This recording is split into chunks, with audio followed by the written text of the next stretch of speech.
नमस्कार, NB news देख रहे हैं आप और मैं हूं आपके साथ मुस्कान। हमारा देश इस समय कोरोना से जंग लड़ रहा है। महामारी के रूप में यह हमारा एक ऐसा दुश्मन है जो सामने ना आकर वार कर रहा है। लेकिन अब देश में एक दुश्मन ऐसा भी है जो सामने तो है लेकिन हम उसे नजरअंदाज कर रहे हैं और उसका नाम है बेरोजगारी।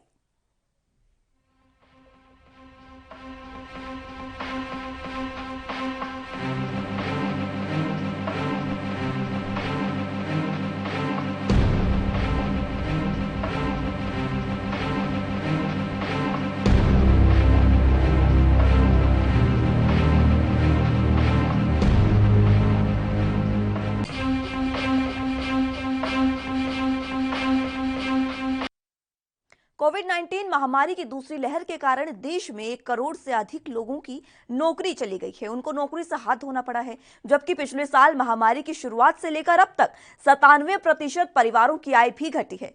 Centre for monitoring Indian economy के मुख्य कार्यपालक अधिकारी महेश व्यास ने सोमवार को ये कहा है। व्यास ने पीटीआई भाषा से कहा कि शोध संस्थान के आंकलन के अनुसार बेरोजगारी दर मई में 12% रही है, जो अप्रैल में 8% थी। इसका मतलब है कि इस दौरान करीब 1 करोड़ भारतीयों को नौकरी से हाथ धोना पड़ा है।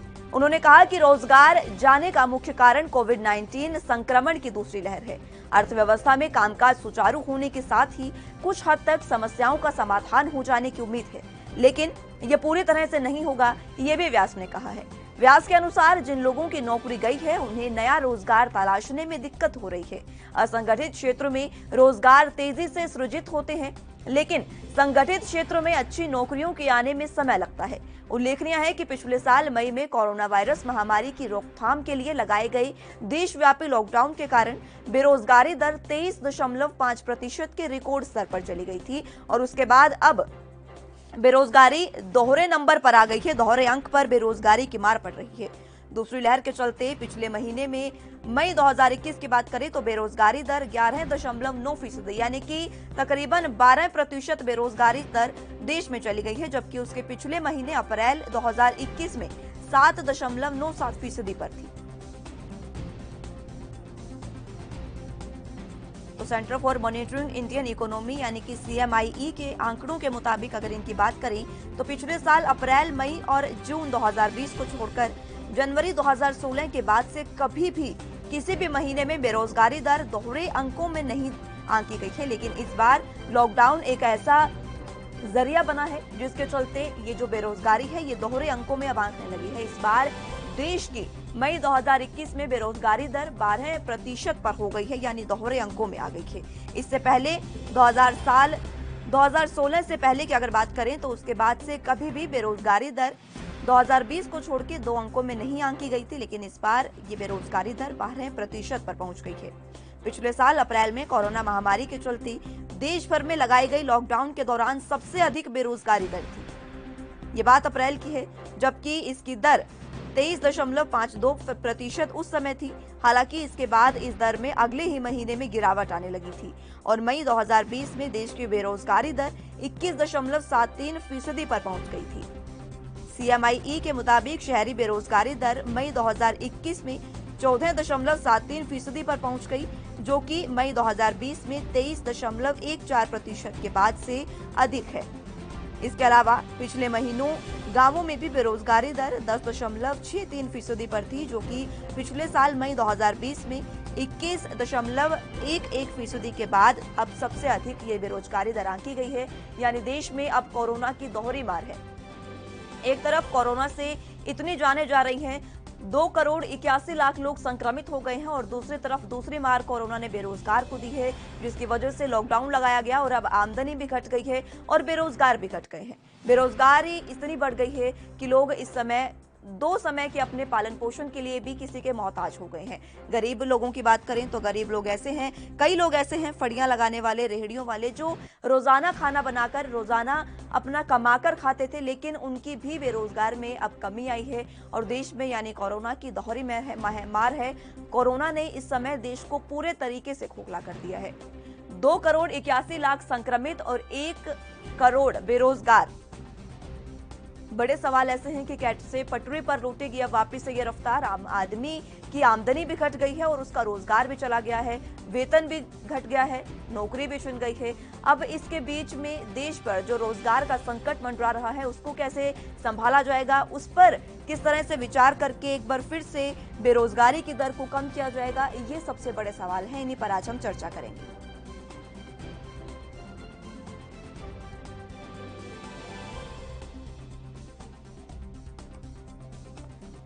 दूसरी लहर के चलते पिछले महीने मई में बेरोजगारी की दर बता रहे हैं आपको।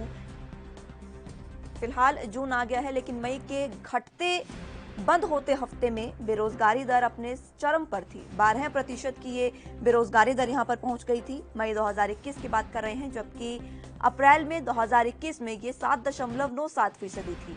तमाम आंकड़े भी बता रहे हैं आपको। इसके पहले बेरोजगारी दर पिछले साल जून 2020 में दोहरे अंकों में आंकी गई थी और उसके बाद अब 2021 मई में दोहरे अंकों में बेरोजगारी दर आंकी गई है। उससे पहले अगर बात करें जनवरी 2016 की, तो इसके बाद से कभी भी किसी भी महीने में बेरोजगारी दर दोहरे अंकों में नहीं है, यानी इतनी ज्यादा बेरोजगारी दर नहीं हुई है जितनी अब हो गई है। फिलहाल पिछले साल अप्रैल में कोरोना महामारी के चलते देश भर में लगाई गई लॉकडाउन के दौरान सबसे अधिक बेरोजगारी दर थी, जो उस समय 23.52% थी। हालांकि इसके बाद इस दर में अगले ही महीने से गिरावट आनी शुरू हो गई थी और मई महीने में 2020 में देश की बेरोजगारी दर 21.73% पर पहुंच गई थी। हालांकि ये गिरावट ज्यादा नहीं थी, लेकिन स्थिति को संभाल लिया गया था। जिस तरह से अर्थव्यवस्था को संभाला गया था वो भी हमने चीजें तमाम देखी। ज्यादा नहीं घटी थी बेरोजगारी, लेकिन फिर भी काफी लोगों को बेरोजगार मिला था। लेकिन अगर ताजा आंकड़ों की बात करें तो centre for monitoring Indian economy के मुख्य कार्यपालक अधिकारी महेश व्यास ने ये तमाम जानकारी दी है, जिसमें उन्होंने कहा है कि मई में 12% बेरोजगारी दर रही है, जो अप्रैल में 8% थी। यानी कि एक महीने के दौरान करीब 1 करोड़ भारतीयों को नौकरी से हाथ धोना पड़ा है। 1 करोड़ भारतीयों की नौकरी चली गई है।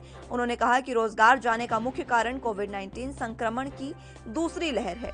अर्थव्यवस्था में कामकाज सुचारू होने के साथ कुछ हद तक समस्या का समाधान किए जाने की उम्मीद जताई जा रही थी, लेकिन ये पूरी तरह से नहीं होगा, ये भी व्यास ने कहा है। यानी कि उन्होंने कहा है कि अर्थव्यवस्था को संभाल लिया जाएगा, लेकिन 1 करोड़ जो बेरोजगार हैं भारतीय, जिनको नौकरी जिन पर संकट मंडरा रहा है, उनको एक बार फिर से इतनी ज्यादा नौकरियां देना सरकार के हाथ में नहीं।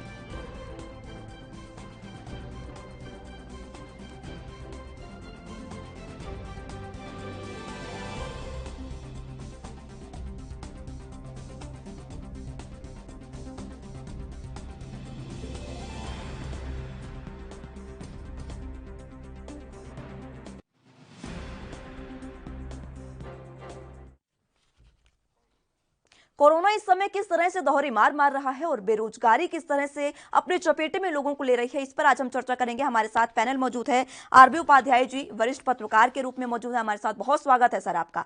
आकाश जिंदल जी अर्थशास्त्री हमारे साथ मौजूद हैं, आपका भी बहुत स्वागत है सर एएनबी न्यूज पर। राजीव तिवारी हमारे साथ संवाददाता भी जुड़ गए हैं। सबसे पहले आकाश जिंदल जी, आपके पास ही मैं आना चाहूंगी। दोहरी मार जिस तरह से कोरोना की लगी है, एक तरफ इतना संक्रमण, 2 करोड़ से ज्यादा लोग संक्रमित हो गए हैं और अब 1 करोड़ से ज्यादा बेरोजगार हो गए हैं। स्थिति को किस तरह से अब काबू में लाया जा सकता है? Very very important and pertinent question. आज देखिए आपके पास डेटा जी, जीडीपी ग्रोथ का डेटा आया है -7.3%। तो पूरे साल के हालचाल हमें दिख रहे हैं। How the economy is fared. सबसे बड़ा इशू ये है कि पिछला साल वो था जब लॉकडाउन का फर्स्ट ईयर था, यानी कि फर्स्ट हमें जो है वो ये चोट मिली थी। अब पूरा साल जो इकोनॉमी नेगेटिव ही रही है, डेटा हमारे सामने है। उसके बाद कोरोना की वजह से लॉकडाउन लगा है। That's why the situation has been even more grave.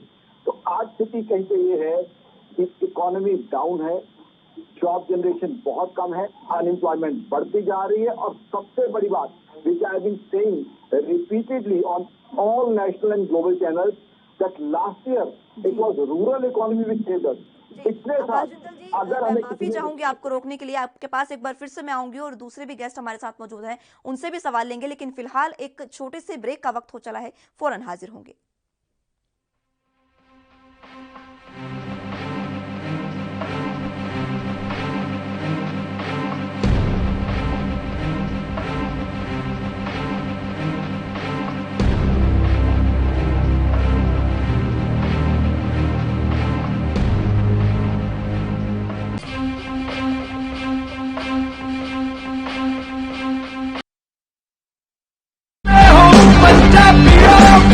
Rural corona volunteers कह के एक 7 ਬੰਦਿਆਂ ਦਾ ਗਰੁੱਪ ਹਰ ਪਿੰਡ ਦੇ ਵਿੱਚ ਬਣਾਇਆ ਜਾਏ। ਉਹ 7 ਮੈਂਬਰ ਦਾ ਗਰੁੱਪ ਆਪਣੇ ਪਿੰਡਾਂ ਦੇ ਵਿੱਚ ਘੁੰਮੇ ਔਰ ਇਹਦੇ ਵਿੱਚ ਉਹਨਾਂ ਨੂੰ ਐਮਫਸਾਈਜ਼ ਕਰਨਾ ਚਾਹੀਦਾ ਹੈ ਟੈਸਟ ਕਰੋ, ਜੈਸੇ ਮੈਂ ਤੁਹਾਨੂੰ ਦੱਸਿਆ।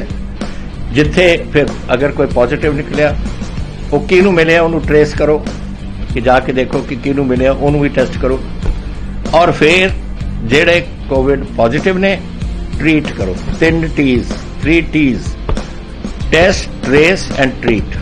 ये चीज़ां अब अगर आप कर सकिए तो तुसी देखो ये अपने पिंड और मोहल्ले कंट्रोल आ सकती है।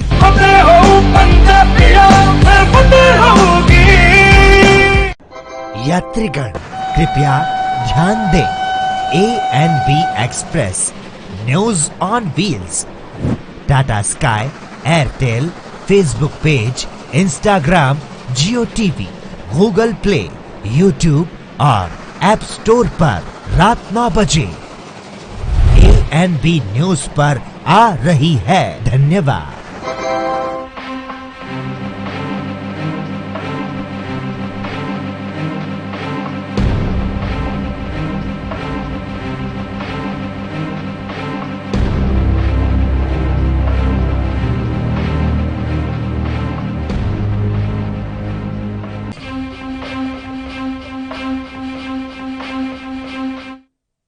चलिए ब्रेक के बाद सीधे इस वक्त की बड़ी खबर का रुख करेंगे उत्तर प्रदेश से। इस वक्त की बड़ी खबर आपके टीवी स्क्रीन पर बता रहे हैं आपको। यूपी से ये बड़ी खबर, जहां पर पूर्व आईएएस सूर्य प्रताप सिंह पर एफआईआर का ये मामला है, जहां पर यूपी की उन्नाव पुलिस ने एफआईआर दर्ज की थी उन पर। बड़ी और अहम खबर उत्तर प्रदेश से बता रहे हैं आपको। एक अधिकारी पर एफआईआर दर्ज करने का यह मामला है। इलाहाबाद हाई कोर्ट ने गिरफ्तारी पर रोक लगा दी है। बड़ी राहत इस अधिकारी को मिली है। गंगा में बहती लाशों पर सूर्य प्रताप ने ट्वीट किया था, जिसके बाद उन पर एफआईआर दर्ज की गई थी, लेकिन फिलहाल हाईकोर्ट ने उनकी गिरफ्तारी पर रोक लगा दी है। पूर्व आईएएस अधिकारी हैं सूर्य प्रताप सिंह, जिनकी एफआईआर जिन पर की गई थी और अब फिलहाल उनको बड़ी राहत मिलती नजर आ रही है। चलिए अब बात एक बार फिर से महामारी और बेरोजगारी की कर लेते हैं। हमारे साथ तमाम गेस्ट मौजूद हैं। आकाश जी, मैं आपसे जानना चाह रही थी कि आखिर कैसे अब इस स्थिति को कंट्रोल में लाया जा सकता है?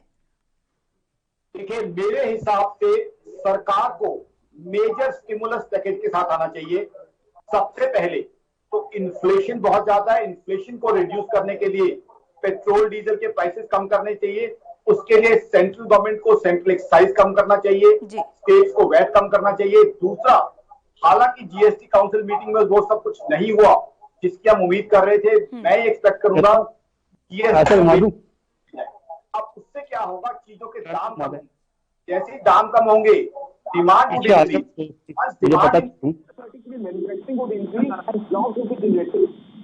Is known globally for demand and consumption, so we have to increase our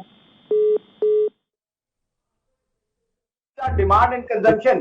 Immediately lots and lots of jobs will be generated. So I think generate more jobs, and the way to do that is to give lots of GST concessions, to reduce excise on petrol and diesel, and of course create a culture of cohesiveness within different industries. अब आप देखिए अलग अलग जगह lockdown खोले जा रहे हैं, बट कई जगह पे कुछ ऐसी अनोमली सामने आ रही है कि लॉकडाउन को उस तरीके से जो अनलॉकिंग की जा रही है उस तरीके से इफेक्टिवली हो पा रही कि इंडस्ट्री की फंक्शनिंग उस तरीके से पॉजिटिवली हो पाए। तो आई थिंक और एक स्टिमुलस पैकेज के अंदर ये चीज होनी चाहिए, इलेक्ट्रिसिटी बिल्स का वेवर होना चाहिए, चाहे हाउस होल्ड हो, चाहे बिजनेस एंटरप्राइजेज हो, और चाहे जो है उसके जो आपके बिजनेस एंटरप्राइज है चाहे इंडस्ट्रीज। उससे क्या है, अगर इलेक्ट्रिसिटी बिल्स का वेवर हो जाता है वहां सरकार ने उसपे क्या होगा, लोगों के एक्सपेंसेस कम हो जाएंगे, इंडस्ट्री के एक्सपेंसेस कम हो जाएंगे, इंडस्ट्री ज्यादा हायरिंग करेगी। देखिए आज की तारीख में सबसे बड़ी इकोनॉमिक प्रॉब्लम हिंदुस्तान की अनएम्प्लॉयमेंट है, क्योंकि अनएम्प्लॉयमेंट जब होगी तो अनएम्प्लॉयड ना डिमांड और कंजम्पशन रेज करेगा, ना ही वो परचेजिंग करेगा, ना ही वो टैक्सेस दे पाएगा। तो हमें लोगों को रोजगार देना बहुत जरूरी है। बिल्कुल आकाश जिंदल जी, रोजगार देना इस समय बहुत जरूरी है। हमारे साथ वरिष्ठ पत्रकार भी मौजूद हैं, उनसे भी तमाम सवाल लेंगे, लेकिन फिलहाल एक छोटे से ब्रेक के लिए रुकेंगे।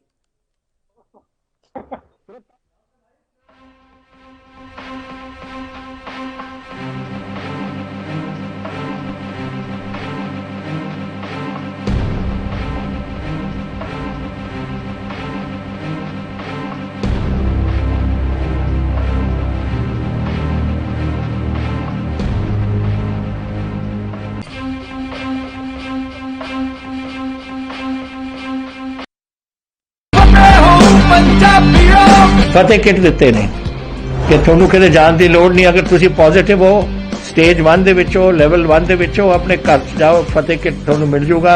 ਬਿਮਾਰੀ ਦਾ ਕੀ ਦਵਾਈ ਲੈਣੀ ਹੈ, कैसे ਲੈਣੀ ਹੈ, ਸਾਰਾ ਕਾਗਜ਼ ਵਿੱਚ ਹੈ। ਕੋਈ ਬੰਦਾ ਆਊਗਾ ਜਿਹੜਾ ਤੁਹਾਨੂੰ ਦੇਊਗਾ ਔਰ ਉਹ ਸਮਝਾਊਗਾ ਵੀ ਤੁਹਾਨੂੰ, ਉਹ ਤੁਸੀਂ ਲਓ। ਫਤਿਹ ਹੋ ਪੰਜਾਬੀਆਂ, ਫਤਿਹ ਹੋਊਗੀ।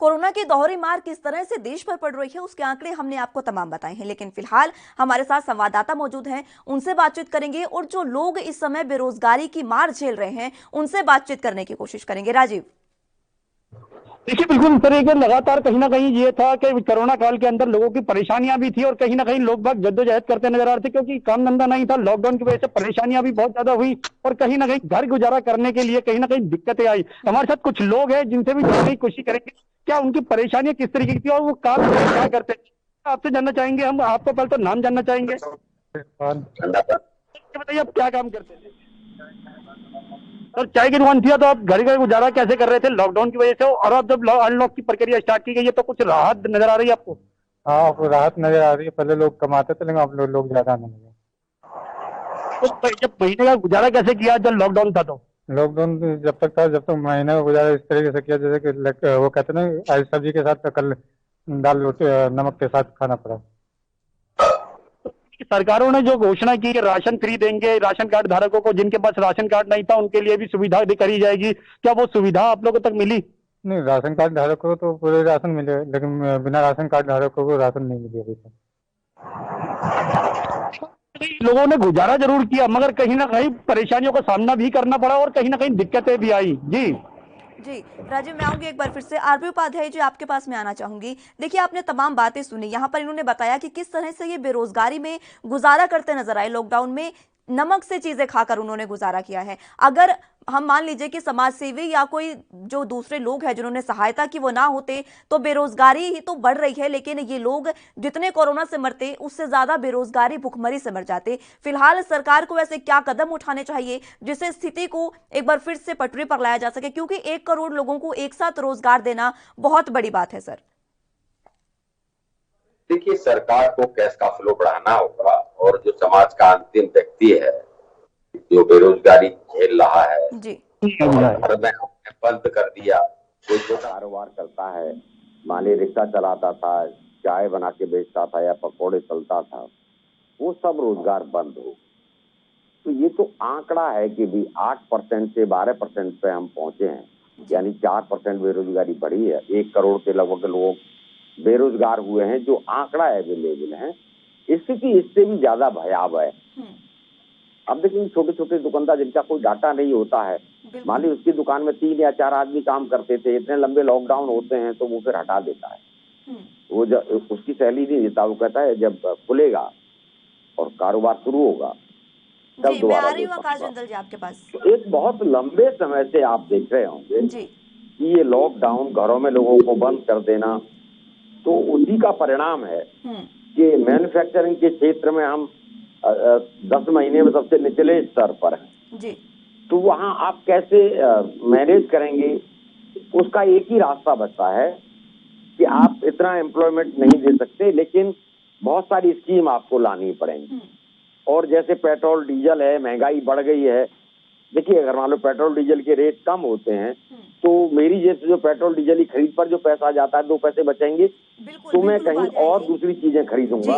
आपकी बात में आकाश जिंदल जी कुछ जोड़ना चाह रहे हैं। जी आकाश जिंदल जी। मेरा मेन इशू है जी, पेट्रोल डीजल की बात मैंने अभी की, vaccination 16th January of 2021 on a big national channel, one of the biggest national channels, I appeared and requested the government कि हमें जल्दी से जल्दी पूरे कंट्री को वैक्सीनेट करना चाहिए। ये 16th January की बात है। मैंने तो सरकार को ये सजेस्ट किया था कि वैक्सीनेशन फ्री ऑफ कॉस्ट पूरे कंट्री में हमें करना चाहिए। देखिए आज भी हम एक टारगेट अगर लेके चलते हैं, एक मिशन लेके चलते हैं कि पूरे कंट्री को जल्द से जल्द वैक्सीनेट करना है, तो उससे क्या है, कोरोना का फियर लोगों के दिमाग से कम हो जाएगा। जैसे ही लोगों के दिमाग से कम होगा, लोग शॉपिंग के लिए बाहर निकलेंगे, रेस्टोरेंट्स के लिए जाएंगे, लॉकडाउन खुलेंगे, तो डिमांड जनरेशन होगी। डिमांड जनरेशन होते ही जॉब जनरेशन होनी शुरू हो जाएगी। आई थिंक सबसे इंपॉर्टेंट टारगेट हमें रखना चाहिए कि कंट्री को जल्द से जल्द, हम पूरी कंट्री को लेंथ एंड ब्रेड्थ को, जो गांव देहात में हमारे भाई बहन है उनको भी जल्द से जल्द कैसे वैक्सीनेट कर सकते हैं, उसके लिए सरकार को चाहे तो कुछ और इंडस्ट्रीज, चाहे कुछ और फैक्ट्रीज को ओपन करना चाहिए, चाहे हमें इंपोर्ट करनी पड़े, या एनजीओ को साथ इन्वॉल्व किया जाए कि किस तरीके से वैक्सीनेशन को हर गांव में, हर घर में लास्ट माइल पर्सन तक पहुंचाया जाए। I think apart from reducing excise, apart from reducing GST, vaccination should be the prime target. देखिए प्राइम मिनिस्टर मोदी ने इकोनॉमी की ग्रोथ के लिए बहुत एफर्ट्स किए हैं। मैं आज भी मानता हूं, in spite of this recession we are the 5th largest economy. तो आपके प्लेटफॉर्म से, तमाम प्लेटफॉर्म से मैं सेंट्रल गवर्नमेंट को रिक्वेस्ट करना चाहता हूं कि वैक्सीनेशन को सबसे बड़ी प्रायोरिटी दी जाए और एक डेडलाइन, एक टारगेट सेट की जाए जो कि 31 दिसंबर से पहले की हो। आज से 2 महीने 3 महीने का टारगेट रखा जाए और एक मिशन की तरह उसको परस्यू किया जाए कि we have vaccinate each and every person. उससे क्या होगा, कोरोना का फियर कम हो जाएगा। चाहे 100% सोल्यूशन नहीं है वैक्सीनेशन, बट जितना भी हम सोल्यूशन माने उतना फियर कम हो जाएगा। फियर कम होते ही people would go out for shopping, buying होगी, कंजम्पशन होगी, डिमांड होगी। India is globally known for demand and consumption. बिल्कुल बिल्कुल आकाश जिंदल जी, आरबी उपाध्याय जी, आपसे मैं भी इन तमाम सवालों का जवाब लूंगी, लेकिन फिलहाल एक छोटे से ब्रेक के लिए रुकेंगे।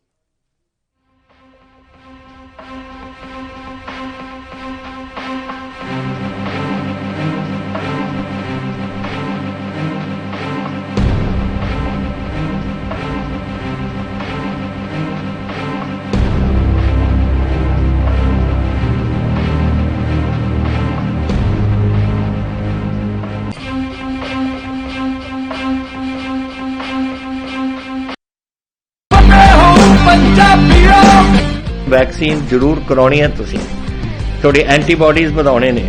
ਜਦੋਂ ਤੁਹਾਡੇ ਐਂਟੀਬਾਡੀਜ਼ ਵਧਣਗੇ, ਉਹ ਐਂਟੀਬਾਡੀਜ਼ ਨੇ ਜਿਹੜੀ ਕਰੋਨਾ ਦੇ ਨਾਲ ਜੰਗ ਲੜ ਸਕਦੀ ਹੈ ਤੁਹਾਡੇ ਬਾਡੀਜ਼ ਦੇ ਵਿੱਚ। ਇਹ ਤੁਹਾਨੂੰ ਕਰਾਉਣਾ ਚਾਹੀਦਾ ਹੈ। ਤੁਹਾਨੂੰ ਉਹ ਡਾਕਟਰ ਜੋ ਪਹਿਲੇ ਦਿਨ ਤੋਂ ਕਹਿ ਰਹੇ ਨੇ ਮਾਸਕ ਨਹੀਂ ਭੁੱਲਣਾ।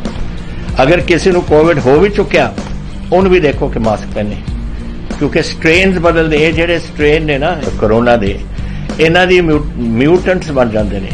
ਇਸ ਕਰਕੇ ਤੁਸੀਂ ਉਹ ਜੋ ਬੇਸਿਕ ਚੀਜ਼ਾਂ ਨੇ, मास्क पहनना, हथ धोने, सोशल डिस्टेंसिंग रखनी, ये जरूरी है।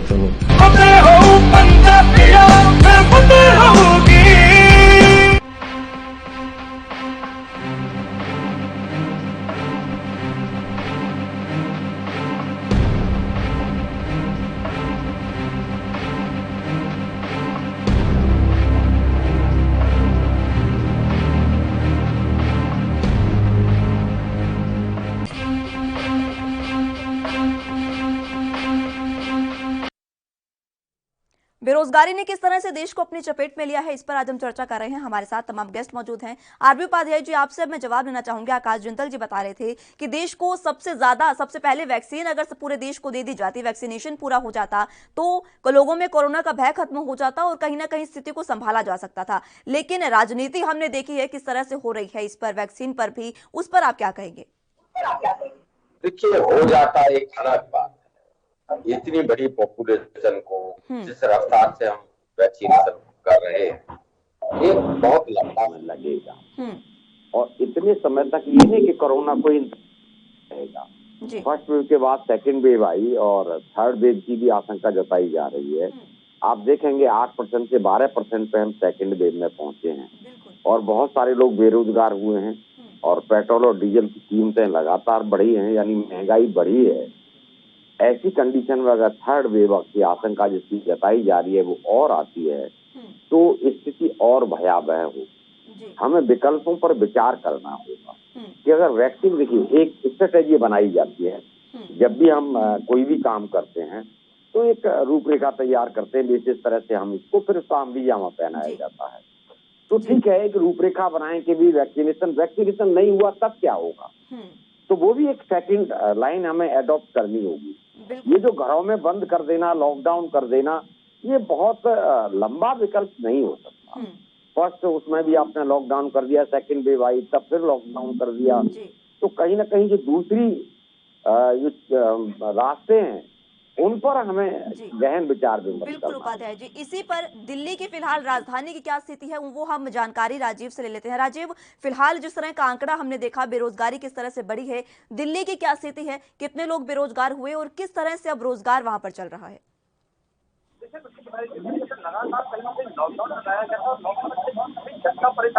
क्योंकि घरों में बंद तो जरूर कर दिया गया, मगर उनके पास दो वक्त रोटी कमाने के लिए साधन नहीं था, और कहीं ना कहीं उनकी जो कोशिशें थी वो कहीं ना कहीं सिर्फ रोटी के तक ही सीमित रह गई। और कहीं ना कहीं सरकारें जो बेशक लॉकडाउन लगाकर एक तरफ हो गई, क्योंकि उनको कोरोना रोकना था, कोरोना की रफ्तार रोकनी थी, मगर जनता के बारे में नहीं सोचा गया था और जनता कहीं ना कहीं परेशान होती नजर आई थी। सोचना सरकार की पहली प्राथमिकता है और यही हम राजीव जनता से उम्मीद करते हैं कि जल्द से जल्द इस महामारी से बचा जाए और बेरोजगारी को जल्द से जल्द काबू में लाया जाए। फिलहाल आप तीनों का बहुत शुक्रिया हमारे साथ जुड़ने के लिए। आकाश जिंदल जी आपका भी, आरवी उपाध्याय जी आपका भी बहुत शुक्रिया और राजीव आपका भी बहुत शुक्रिया हमारे साथ जुड़ने के लिए। फिलहाल एक महामारी और दूसरी बेरोजगारी, अब बेरोजगारी का संकट किस तरह से देश से टलता है ये देखने वाली बात होगी। फिलहाल मेरे साथ इस बुलेटिन में इतना ही। आप जुड़े रहिए एनबी न्यूज के साथ। नमस्कार।